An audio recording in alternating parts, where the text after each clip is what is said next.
السلام علیکم dear listeners, novel کی نیکسٹ ایپیسوڈ کے ساتھ حاضر ہوں۔ ناول کی فرمائش ہم سے کی ہے ریڈ روز نے۔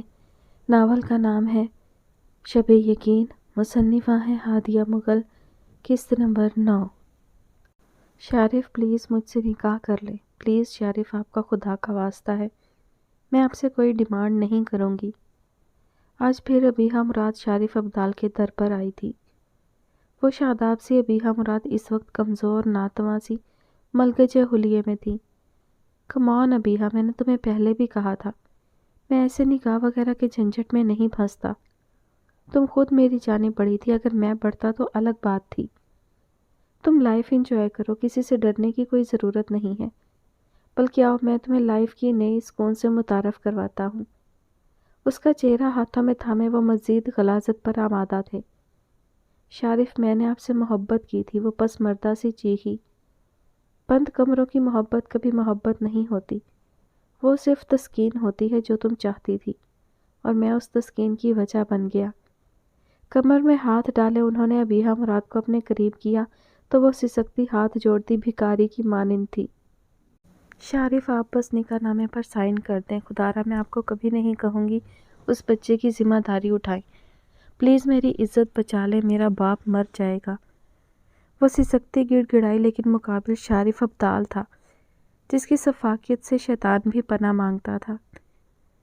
میں وہ سائن بھی نہیں کرنا چاہتا کیونکہ میں کسی کی ذمہ داری قبول نہیں کر سکتا۔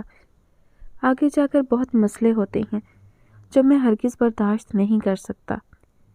فی الحال تو مجھے تمہاری دوست کی اکڑ توڑنی ہے جو اس نے میرا گریبان پکڑ کر دکھائی ہے۔ اب میں تمہاری کوئی بکواس نہیں سننا چاہتا۔ اس کے چہرے پر جھکے اسے ایک تباہی کی جانب گامزن کر رہا تھا۔ آج اس تباہی میں وہ ان کی ہم قدم ہرگز نہیں تھی، بلکہ آج اس تباہی میں چاہتی تھی کہ وہ وہیں مر جائے۔ لیکن کچھ تباہیاں انسان کو تعمر برداشت کرنی پڑتی ہیں۔ ان تباہیوں کے گہرے آثار ہر قدم پر آپ کو کانٹوں کی مانند جسم کو لہو لہو کرنے میں سرگرداں رہتے ہیں۔ معیز، تم نے نکاح کر کے اچھا نہیں کیا۔ شارف ابدال اس وقت سربراہی کرسی پر براجمان تھے، جبکہ وہ آج ہی ہاسٹل سے لوٹا تھا۔ آپ نے ایک عمر میرے ساتھ اچھا نہیں کیا اور آج میں نے ایک کام آپ کے خلاف کر لیا تو کون سی بڑی بات ہے؟ لہجے میں پنپتی بغاوت کی بو پر شارف ابدال نے ابرو اچکائی۔ اتنی ہمت، وہ قدم قدم چلتے قریب آئے۔ معیز کا دل خوف سے لرزا، لیکن آج اسے ایک زندگی بچانے کے لیے اپنی قربانی بھی دینی پڑتی تو وہ گریز نہیں کرتا۔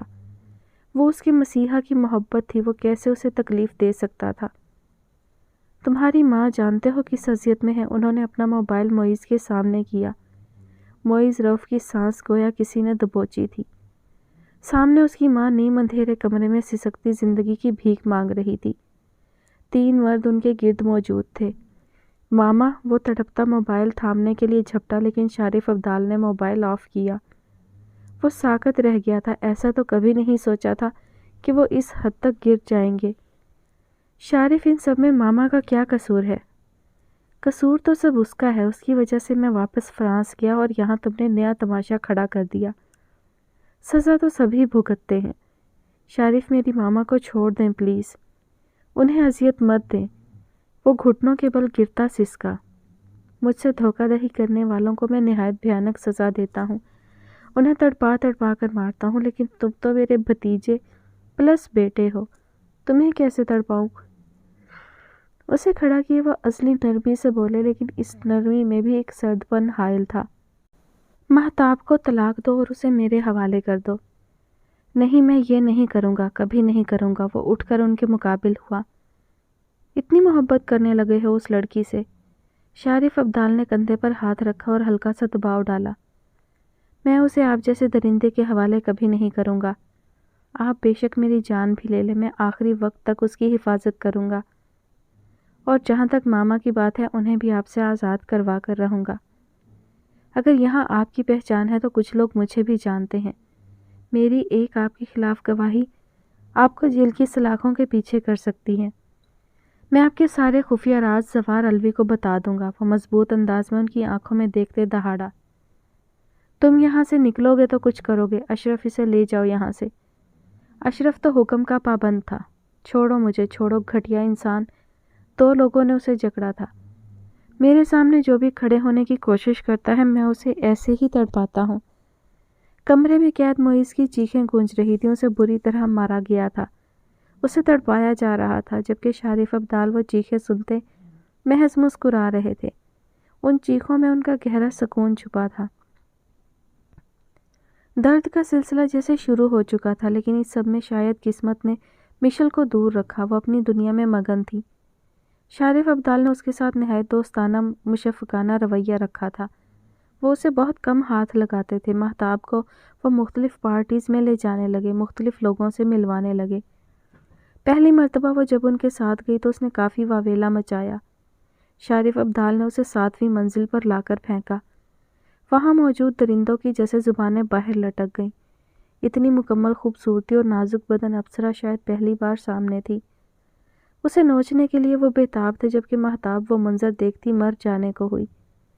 یہ کیسی اندوہناک دنیا تھی، یہ کیسی غلاظت تھی۔ وہ ابکائیاں لیتی بمشکل خود کو بچانے کی تگ و دو میں تھی۔ ایک شخص نے اسے تھامنا چاہا جب اس نے شدت سے اس کے بازو پر کاٹا۔ اس بھاری بھرکم شخص کا بھاری ہاتھ مہتاب پر پڑا، اسے لگا جیسے جبڑا ٹوٹ گیا ہو۔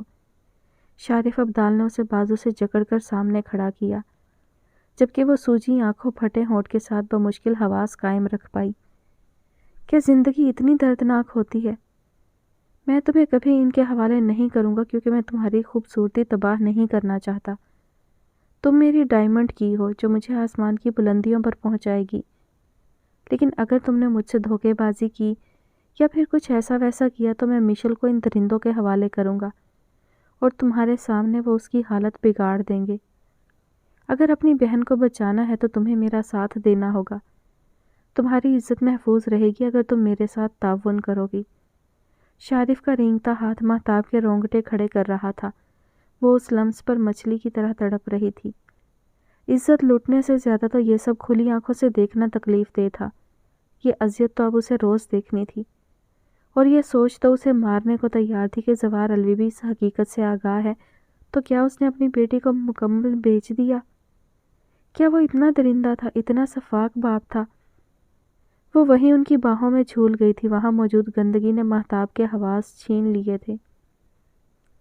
حال اشرف کے موبائل پر وہ کل سے خوار ہو رہا تھا۔ کئی میسیجز وہ چیک کر چکا تھا، لیکن عالیہ بیگم کو ڈھونڈنے کا کوئی سرا نہیں ملا۔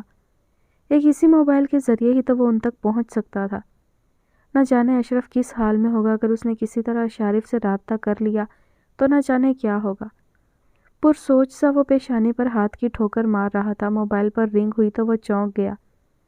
سامنے ہی شریف ابدال کا نمبر تھا۔ معیز کے چہرے پر ایک سایہ آ کر گزرا۔ گہرا سانس لے کر اس نے کال ریسیو کی۔ اشرف، کل سے کہاں ہو تم؟ عالیہ کو کھانا کیوں نہیں دیا؟ وہ وہاں تڑپ رہی ہے، جانتے ہو اس کا زندہ رہنا کتنا ضروری ہے۔ فوراً سے پہلے نیچے جاؤ اور اسے کھانا دو، جاؤ جلدی۔ وہ دہاڑتے ہوئے معیز کو جیسے ایک نشانی فراہم کر گئے۔ اسے لگا وہ سانس نہیں لے پائے گا۔ کچھ بولو بھی اب معیز، اور عہد کہاں ہے؟ جلدی بتاؤ، میں کچھ دن میں لوٹنے والا ہوں۔ معیز نے کال کاٹی اور جھٹکے سے اٹھا۔ نیچے مطلب؟ وہ گراؤنڈ فلور پر ہی تھا کیا؟ کسی کمرے میں؟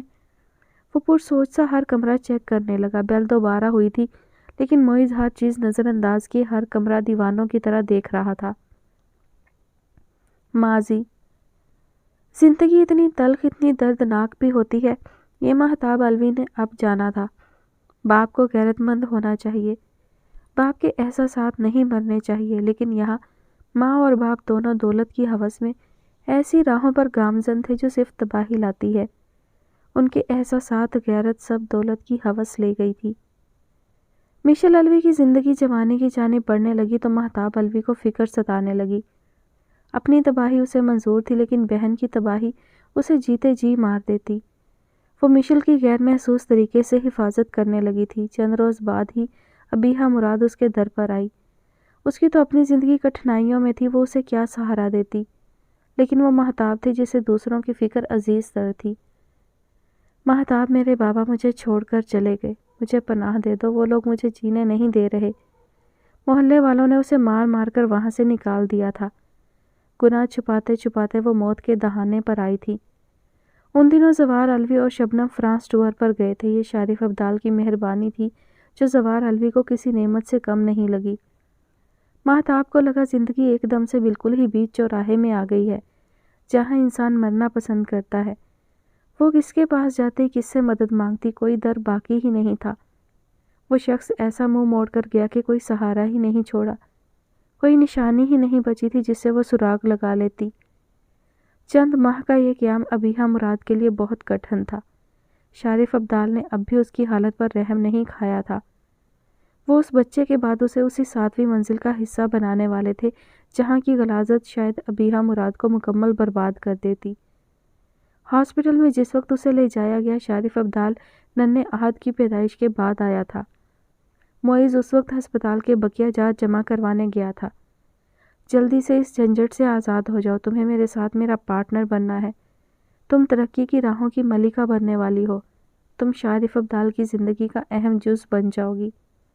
تم میرا ساتھ چاہتی تھی تو سنو، میں تمہیں اپنا ہمراز بنانے والا ہوں۔ یہ بچہ بھی بہت پیارا ہے لیکن میں اسے اپنی راہ کی رکاوٹ نہیں بناؤں گا۔ ننھے سے بچے کو گود میں اٹھائے شارف ابدال اس کا خون خشک کر رہا تھا۔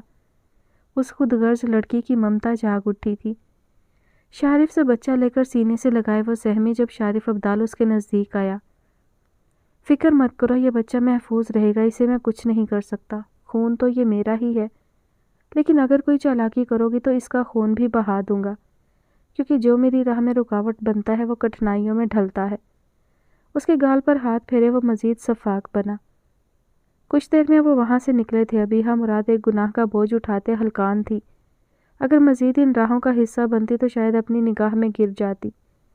بچے کو کاٹ میں لٹا کر اس نے سائڈ ٹیبل پر پین اور نوٹ پیڈ اٹھایا جو شاید نرس یہاں رکھ گئی تھی۔ مجھے معاف کر دینا مہتاب، میں تمہارا یہ احسان کبھی نہیں بھولوں گی، لیکن میں ان راہوں کا حصہ نہیں بن سکتی۔ میرا بچہ تمہارے پاس امانت ہے، اسے اچھا انسان بنانا، اسے شام جیسا بنانا۔ معیز، میرے بچے کی حفاظت کرنا، میں تم سے اپنے بچے کی حفاظت کی بھیک مانگتی ہوں۔ میرے بچے کو اندیکھی راہوں میں نہ بھیجنا۔ مجھے معاف کر دینا معیز، مجھے ڈھونڈنے کی کوشش مت کرنا۔ شارف ایک درندہ ہے جس کی درندگی کی میں اسیر ہوتی جہنم کی حقدار ہو گئی ہوں۔ خدا تمہاری عزت کی حفاظت کرے گا، ایک بد نصیب ماں کی دعا ہے۔ میرے بچے کو ناجائز مت کہلوانے دینا، یہ میری آخری التجا، آخری بھیک سمجھ لو۔ وہ پین رکھے سہارا لیتی باہر نکلی اور ہاسپٹل کے پچھلے دروازے سے باہر نکلی۔ رکشے میں سوار ہوتی وہ شہر کے دوسرے کونے میں اتری، لیکن سڑک پار کرتے ایک گاڑی اس کے ناتواں وجود کو روندتی آگے بڑھ گئی تھی۔ ابیحہ مراد کی ناکام تلاش پر وہ ہمت ہارتا ڈھہ گیا تھا۔ ابیحہ کی چالاکی پر دنگ تو شارف ابدال بھی ہوئے، کئی سراغ لگائے لیکن کچھ حاصل نہیں ہوا۔ روح کے زخموں سے چور معیز رؤف نے بھی اب ہمت نہیں ہاری تھی۔ اسے ہمت کرنی تھی، اسے اپنی ماں کو تلاشنا تھا، اسے احد کی حفاظت کرنی تھی، مہتاب کو سہارا دینا تھا۔ پھر بے شک ان راہوں میں وہ تڑپ تڑپ کر جان دے دیتا، تب بھی شاید اسے فرق نہیں پڑتا۔ مہتاب پر شارف ابدال کی ہر وقت نظر تھی، اس کے موبائل تک ہیک تھے۔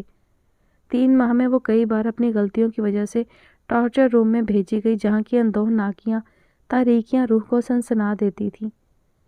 وہ سسکتی تڑپتی چیختی ان دردناک لمحات کو سنتی بے ہوش ہو جاتی۔ شوگر کی وجہ سے حالت خراب ہو جاتی، لیکن شارف ابدال اس کی سزا کم نہیں کرتے تھے۔ وہ ان راہوں کی عادی ہونے لگی تھی۔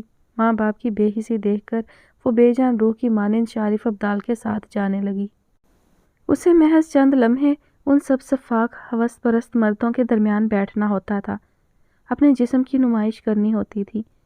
شارف ابدال کی ڈیل چند سیکنڈ میں سائن ہو جاتی اور ایک نئی ترقی ان کی راہ کی مکین بن جاتی۔ وہ دنیا سے لاپرواہ ہو چکی تھی، ایک چابی والی گڑیا تھی جسے ارد گرد سے کچھ مطلب نہیں تھا۔ دنیا کہاں پہنچ چکی ہے، دنیا میں کیا ہو رہا ہے، ایک بے خبری بھری زندگی تھی۔ ہر روز محض یہی خیال ہوتا کہ آج اسے آدھی بازو پہن کر شارف ابدال کے ہمراہ جانا ہے، آج گہرا گلا پہننا ہے، آج پنڈلیوں کو نمایاں کرنے والا لباس پہننا ہے، آج اتنے گھنٹے مردوں کے درمیان بیٹھ کر خود کو اذیت دینی ہے۔ یہ تھی مہتاب الوی کی زندگی جہاں شاید کوئی سکون، کوئی راحت نہیں تھی۔ ایک ناکردہ جرم کی پاداش میں 6 سال قطرہ قطرہ اذیت روح چھلنی کرتی چلی گئی تھی، جبکہ دوسری جانب شاید قسمت نے آسانیاں لکھ دی۔ شام الوی نے تو ایک عمر کٹھنائیاں پہلے ہی جھیل لی تھی۔ کراچی آنا اس کے لیے نعمت خداوندی تھا۔ وہ ایک کیفے میں جاب کرنے لگا۔ کیفے سے فارغ ہونے کے بعد وہ ایک اکیڈمی میں پڑھانے لگا۔ بابا الگ جاب کر رہے تھے جبکہ آہن کا یہاں کالج میں ایڈمیشن ہو چکا تھا۔ کوچنگ جانا، شام کو کراٹے کلب جانا، غرض ہر طرح سے اس کی لائف کو مشکلات سے دور رکھا گیا تھا۔ لیکن وہ آہن الوی تھا، ارد گرد کی وحشت ناکیوں کو وہ بھانپنے لگا تھا۔ ہوس کے مارے درندے یہاں کراچی میں بھی اسے نظر آئے تھے، اور پھر ایک دن وہ ہوا جس کا گمان بھی کسی نے نہیں کیا تھا۔ کراچی میں ان دنوں سندھو بھائی نامی گینگ بہت مشہور تھا۔ پولیس اس گینگ کی تلاش میں ہر جگہ خاک چھانتی پھر رہی تھی۔ اس گینگ کے سربراہ نے کئی لڑکے لڑکوں کو عزت روند کر انہیں موت کے گھاٹ اتارا تھا۔ میڈیا میں بڑھتی بے راہروی بھی ان دنوں عام تھی۔ ہم جنس پرستی کا بڑھتا رجحان ان دنوں انڈسٹری میں خفیہ طور پر دکھایا گیا۔ کئی ایکٹر، ڈائریکٹرز، پروڈیوسرز کے چہرے بے نقاب ہونے لگے۔ وہ تو تھا ہی اس دنیا کا دل دادا، ان خبروں سے اس کے ارادے ڈگمگانے لگے۔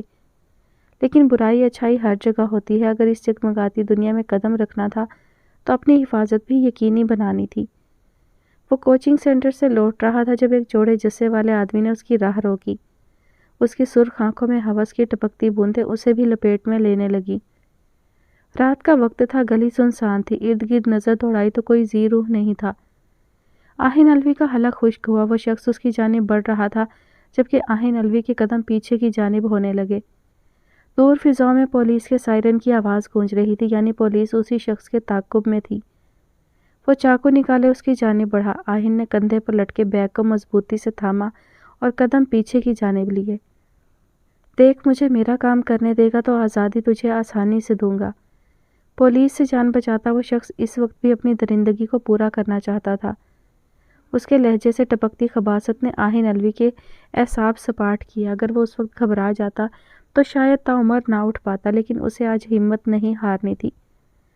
کچھ سال پہلے بھی وہ ہمت ہار گیا تھا، لیکن اب نہیں۔ اس نے بیگ پوری قوت سے اس کے منہ پر مارا۔ چاقو زمین پر گرا۔ پھرتی سے اس نے چاقو اٹھایا تھا۔ یکلخت وہ بھی ہڑبڑا کر جھپٹا کہ آہن کا ہاتھ پھسلا۔ چاقو سیدھا اس کی گردن کے آر پار ہوا۔ خون کا فوارہ اڑتا آہن الوی کے چہرے پر آیا اور وہ شخص وہیں زمین پر ڈھہ گیا۔ پل بھر کا کام تھا جو دونوں نہیں سمجھ پائے۔ آہن الوی کا سانس پھولا جبکہ ہاتھوں میں مضبوطی ہنوز تھی، ہاتھوں میں لرزاہٹ نہیں تھی۔ پولیس کی وردی میں موجود شخص بھی اس کی جرأت دیکھ کر حواس باختہ ہوا۔ تم نے سندھو بھائی کو مار دیا؟ انسپکٹر متین کی آواز پر وہ مڑا اور ساکت نگاہ سے اسے دیکھا۔ مقابل آدمی کے چہرے پر ہوائیاں اڑی ہوئی تھیں۔ جو ظلم کرے اسے مار دینا چاہیے اور تڑپا تڑپا کر مار دینا چاہیے، لیکن یہ آسانی سے مر گیا۔ اس کے لہجے کی مضبوطی اور چہرے کی سختی پر انسپکٹر بھی دنگ ہوا۔ تم کون ہو؟ انسپکٹر متین نے پسٹل اس پر تانی۔ آہن نے اطمینان سے ٹیشو پاکٹ سے نکال کر خون صاف کیا۔ دل کی دھڑکن حد درجہ بڑھی ہوئی تھی، لیکن اعصاب پر پوری طرح کنٹرول تھا۔ میں مستقبل کا اداکار ہوں اور تمہارا خبری ہوں۔ واٹ؟ کیا کہہ رہے ہو؟ ہاں، اور یہ انکاؤنٹر تم نے کیا ہے کیونکہ میں تو یہاں موجود ہی نہیں تھا، اور آج انکاؤنٹر گولی کے بجائے چاقو سے ہو گیا۔ اس نے چاقو جھٹکے سے اس کی گردن سے نکال کر ٹیشو سے پراطمینان طریقے سے صاف کیا۔ انسپکٹر متین کو اس کی حرکت پر ہلکی سی جھرجھری آئی۔ ٹیشو خون سے بھر گیا تھا۔ آہن نے دوسرا ٹیشو بیگ سے نکال کر وہ چاقو اچھی طرح صاف کیا۔ یہ ہتھیار میرے حوالے کرو اور چلو تم میرے ساتھ۔ کیا تم پروموشن نہیں چاہتے؟ آہن نے باضابطہ اس کی آنکھوں میں دیکھا۔ آہن کے لہجے میں پنپتی سختی اور دو ٹوک انداز پر متین چپ رہ گیا تھا۔ یہاں رشوت، قتل و غارت عام ہے، بھتہ خوری عام ہے۔ تم سالوں بھی محنت کرو تو بھی اوپر نہیں جا سکتے۔ یہ جو موٹا انسان ایک ہی وار سے مر گیا ہے، اس کے بدلے تم ایس پی بن سکتے ہو۔ مزید ترقی تمہاری منتظر ہوگی۔ پر تم یہ سب کیوں کر رہے ہو؟ کیونکہ مجھے ایکٹر بننا ہے۔ تو کیا ایکٹر بننے کے لیے تم اصلی زندگی میں قتل و غارت شروع کر دو گے؟ انسپکٹر متین کا پارا بڑھنے لگا۔ نہیں، میں ایکٹر بھی بنوں گا، لیکن مجھے مرد مجاہد بھی بننا ہے تاکہ آہن الوی ایک روشن ستارہ کہلایا جائے، اور ایک گمنام ستارہ بھی۔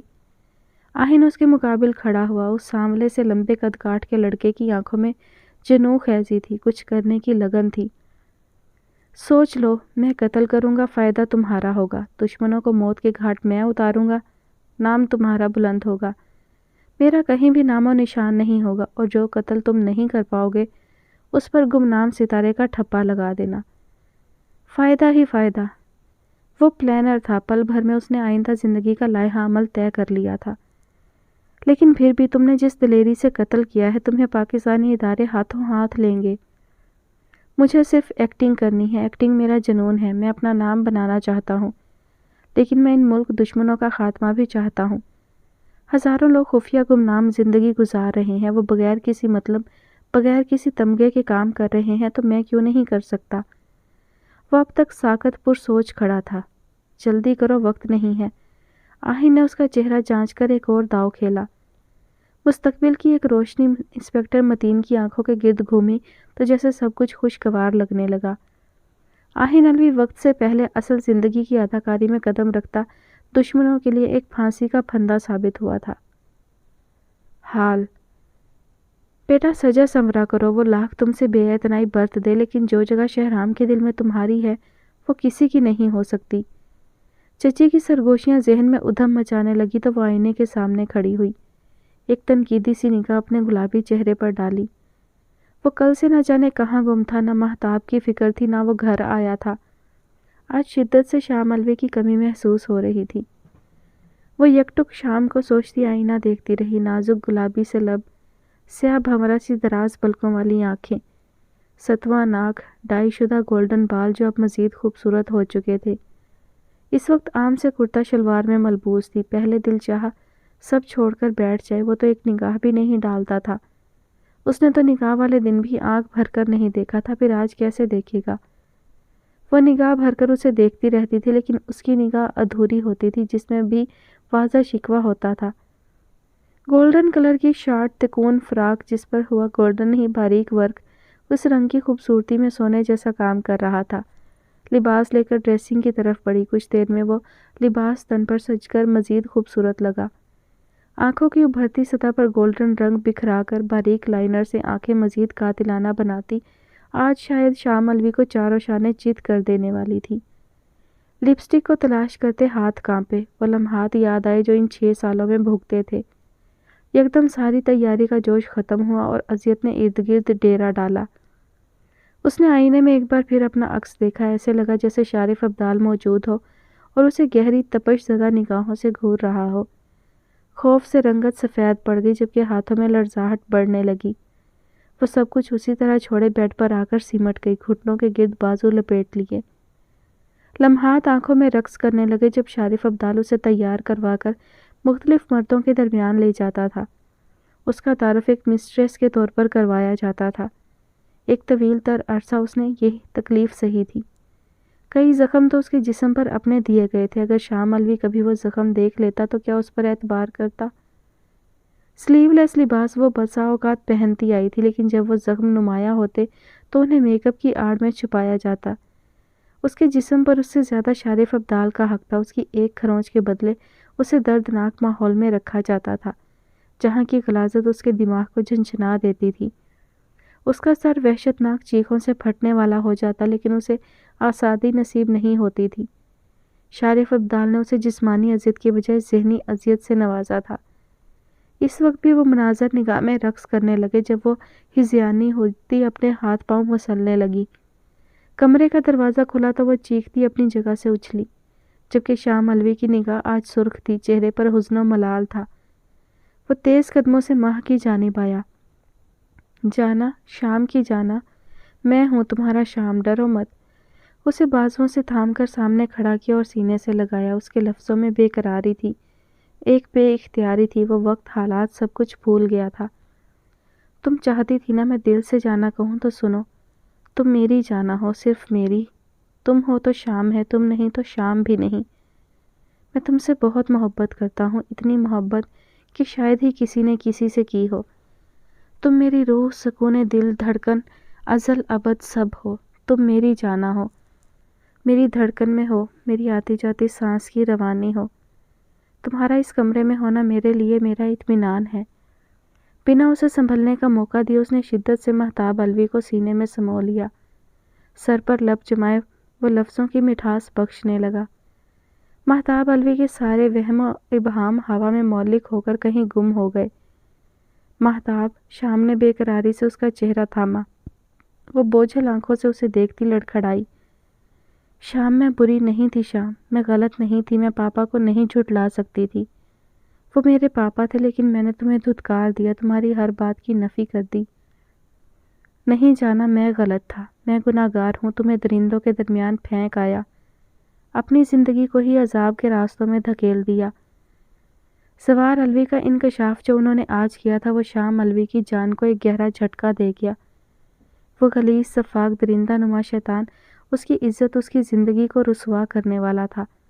اگر وہ اس حد تک گرنے کی ٹھان چکا تھا تو پچھلے چند سالوں میں مہتاب نے نہ جانے کیا کیا جھیلا ہوگا۔ وہ جب اسے ملی تھی تب بھی الجھی سی تھی، لیکن وہ اپنی غلط فہمی میں، اپنی نگاہ کے فریب میں اس کا اجلا چہرہ نہیں جانچ پایا تھا۔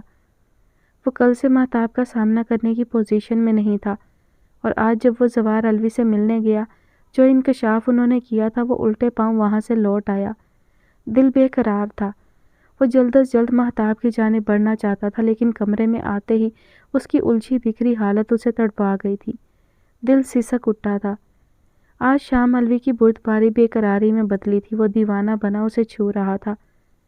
شام، شام کی جانا، شام کی زندگی، شام کے جینے کی وجہ۔ اس کے نرم گلابی گال چھو کر اس نے 6 سال کا ازالہ کیا تھا۔ اس کے گلابی لب جو سرخی سے معدوم تھے، شام علوی کے ہاتھوں کے لمس پر دہکتے گلاب رنگ اوڑھنے لگے۔ وہ بوکھلائی سے سمٹتی اس کے سینے میں پناہ ڈھونڈنے لگی۔ اس کا ادھورا سا سنگھار تو شام علوی کے نرمی سے پرشدت لمس نے مکمل کر دیا تھا۔ جس شخص نے میری جانا کو مجھ سے دور کیا ہے، جس شخص نے میری جانا کی روح پر وار کیے ہیں، اسی شخص کو شام علوی اپنے ہاتھوں سے موت کے گھاٹ اتارے گا، اس کی زندگی کو دردناک عذابوں میں دھکیل دے گا۔ کل اس کی زندگی کا آخری دن ہوگا، وہ تڑپے گا۔ اس کے لہجے میں پنپتی جنونیت سے وہ سہم گئی، بازو سختی سے اس کے گرد باندھ لیے۔ تم پاک ہو، تم پاکیزہ ہو، تم میرے لیے شفاف آئینے کی طرح ہو، تم میرے لیے ایسے چاند کی مانند ہو جس میں کوئی داغ نہیں۔ اگر کوئی داغ تھا تو وہ میرے ساتھ جڑ کر دھل گیا ہے۔ وہ اس کا ڈر سمجھ گیا تھا۔ اس کی دونوں آنکھوں پر بوسوں کی بوچھاڑ پر وہ سسکتی ہوئی روئی تھی۔ آج اس کے لمس سے مکمل جاذبیت تھی، پرسکونیت تھی، کوئی شکوہ نہیں تھا۔ شام کو معاف کر دو، تم میری جانا تھی، لیکن میں تمہارا شام کبھی نہیں بن پایا۔ تمہاری ایک غلط فہمی پر تمہیں لمبے عرصے کی سزا دے آیا۔ وہ پیشانی جوڑے سسک اٹھا تھا، ہاتھ اب چہرے کے گرد حائل تھے۔ مجھے اپنی پناہوں میں چھپا لیں شام، مجھے شارف ابدال کے خوف سے آزادی دلوا دے۔ جانا کی محبت سچی تھی، لیکن اعتبار کچا تھا۔ مجھے بار بار جانا کہتے رہے، میں آج جانا کا ورد سننا چاہتی ہوں۔ میں یہ سکون چاہتی ہوں کہ جانا کی زندگی میں کوئی درد، کوئی تکلیف نہیں، صرف اس کا شام علوی ہے۔ اس نے اطمینان سے سینے پر سر رکھ دیا تھا۔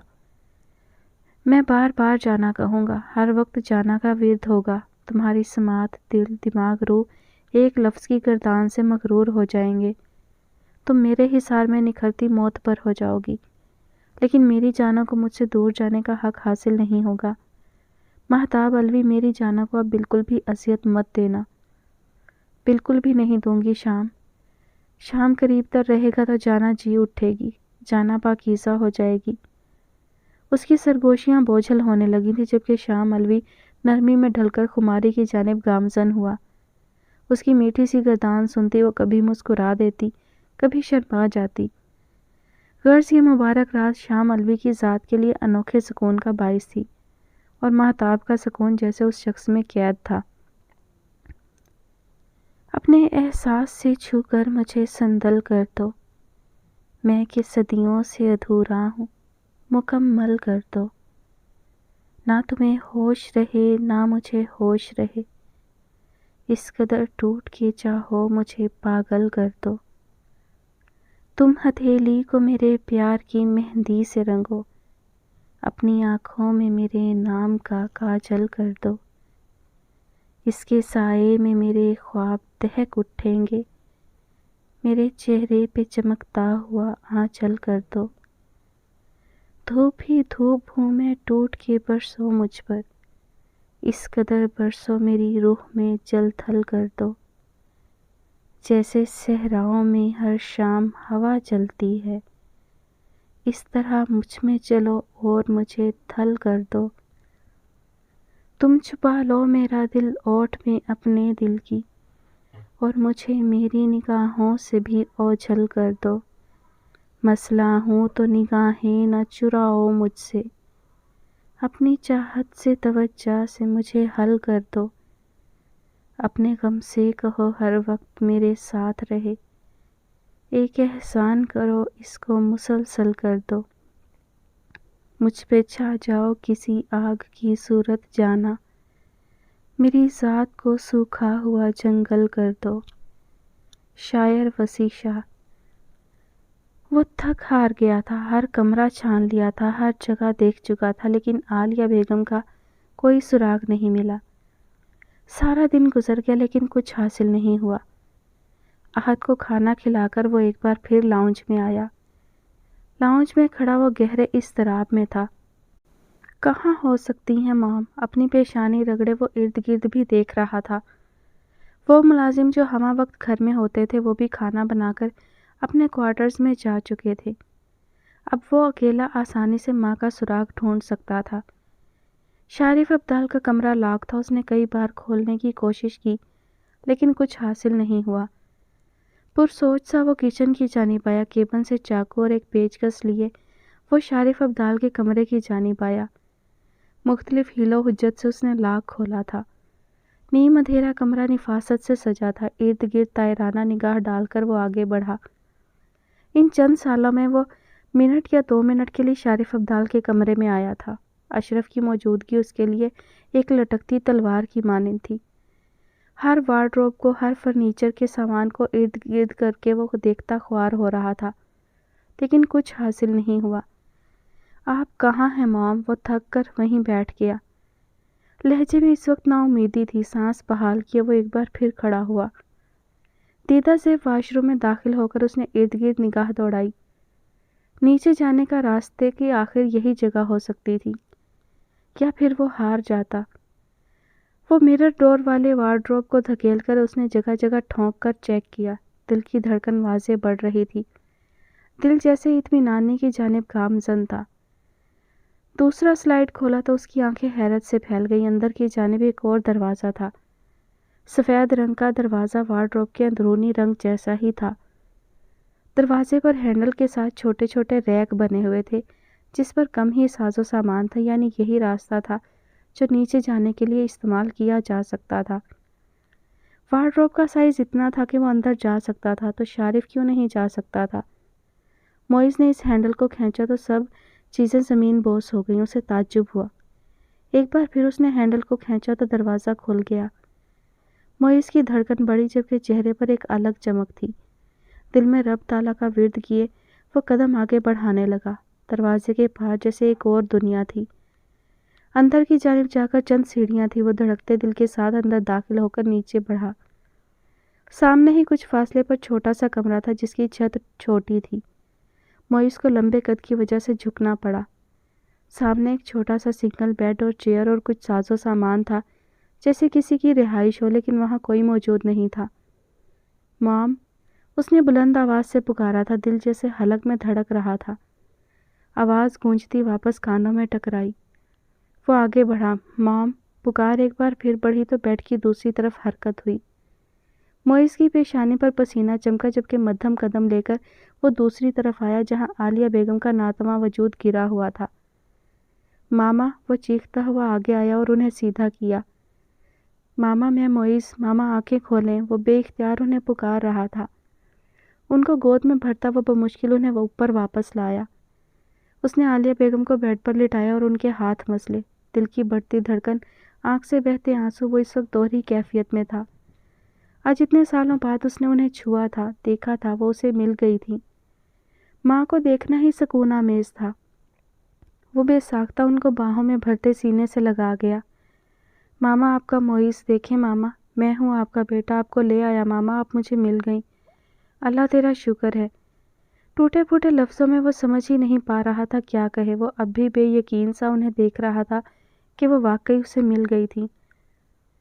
ماما، شارف ابدال سے ایک ایک تکلیف کا بدلہ سود سمیت لینے کا وقت ہو گیا ہے۔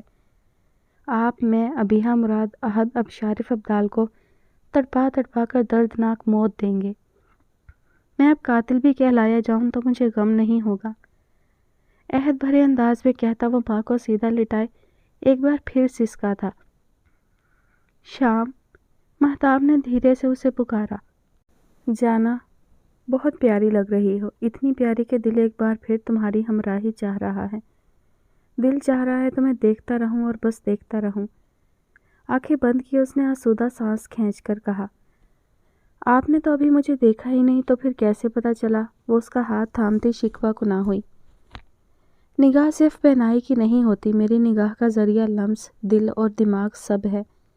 میں بنا دیکھے، بنا محسوس کیے جان جاتا ہوں مہتاب الوی میرے قریب تر ہے۔ شام نے اس کا ہاتھ لبوں سے لگایا تو وہ لجائی سی گرفت سے ہاتھ آزاد کروانے کے لیے مچلی۔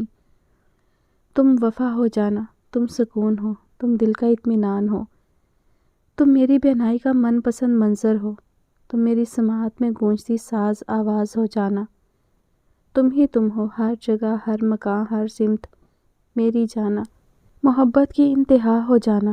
اس کی دل ربائی پر وہ رشک سے مسکرائی۔ جانا کو عزیز ہے شام، جانا کے سفر کا یقین ہے شام، جانا کی زندگی میں ٹھنڈی پھوار ہے شام۔ شام کی ہمراہی ایک تحفظ ہے، شام کی ہر ادا کمال ہے۔ شام ہے تو جانا ہے۔ محبت کی پذیرائی مہتاب کی جانب سے بھی ہوئی تھی۔ واہ، وہ ہنوز نیند میں بڑبڑایا تو مہتاب نے اٹھنا چاہا۔ شام نے اسے جھٹکے سے واپس کھینچ لیا۔ اپنی اداؤں سے تم مجھے رفتہ رفتہ گھائل کر رہی ہو، عنقریب یہ دیوانہ تمہیں بھی دیوان کی ہی حدود میں داخل کر دے گا۔ اس کا لمس فرحت بخش تھا، روح کی راحت تھا۔ صبح کے 11 بج رہے ہیں، آپ پہلے جیسی میری کیئر نہیں کرتے۔ وہ نروٹھے پن سے بولی تو شام نے خفیف سی نگاہ اس پر ڈالی جو اسے دیکھتی دبا دبا سا مسکرا رہی تھی۔ سراسر الزام ہے، شام نے آنکھیں گھمائی۔ جانا سچ بولتی ہے، وہ اترائی تھی۔ ہاں، جانا سچ ہی بولتی ہے، لیکن شام پر الزام لگا کر سنگین جرم کی مرتکب ہو رہی ہے۔ اس کی چمکتی پیشانی پر لبوں کی مہر جمائے وہ سیدھا ہوا۔ مہتاب نے سیاہ آنکھوں سے اس کے بھورے براؤن ارتکاز کو جانچا۔ ان میں مکید شوریدہ جذبات، محبت کا ٹھاٹھے مارتا سمندر دل دھڑکا رہا تھا۔ گلاب، اس نے بے ساختہ اسے ایک نام دیا تو وہ پلکیں جھپکتی مسکرائی۔ شام کی گلاب نہیں، عنقریب کھلنے والا گلاب۔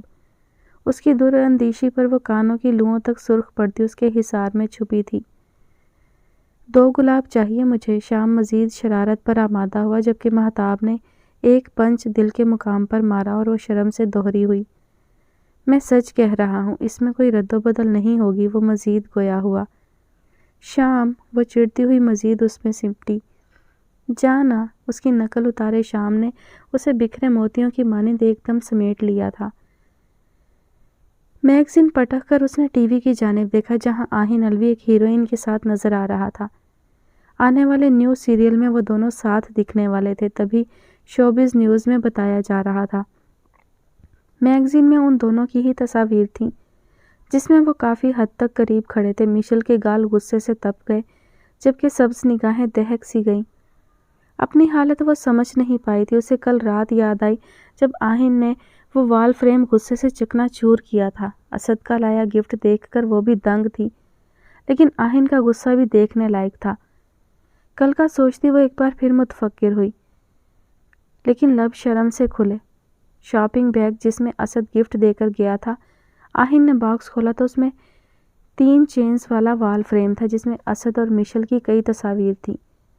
آہن کا چہرہ ضبط سے سرخ ہوا، جبکہ مشل کا رنگ فک ہوا۔